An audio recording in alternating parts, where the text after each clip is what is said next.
Asante. Kwa majina mimi naitwa Clotilda Julian.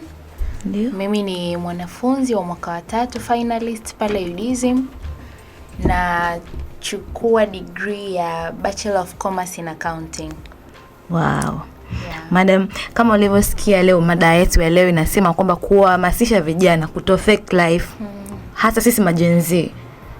Kwanza, kitu cha kwanza, unadhani nini kinafanya vijana wa fake life?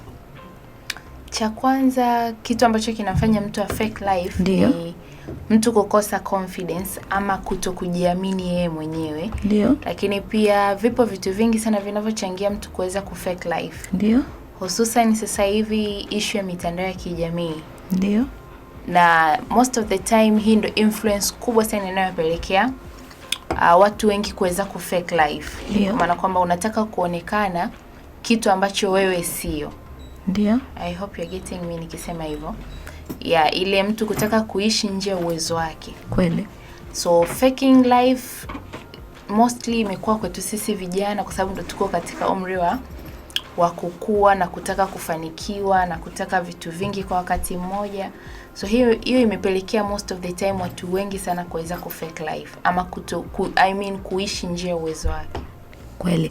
Yeah. Hivi lakini pia unahisi kwamba ni kitu gani hasa kinawasukuma vijana wengi sasa hivi kwani kutokuwa kweli kwa kuishi uhalisia wa maisha yao, wanataka ni tuseme kama sasa wanachuo kinachowapelekea ku fake life. Unakuta hata mtu anataka kujifanya ndio tajiri na mahela mengi labda tuseme, na wakati hana huo uwezo wa kujifanya kuwa tajiri labda na mahela mengi kama wasanii hivyo, lakini unakuta kijana tu kadogo kanataka kujifanya kenyewe kama ndio kina Jux huko, kina Diamond. Unafikiri ni kitu gani hasa kinamfanya kwa hivyo?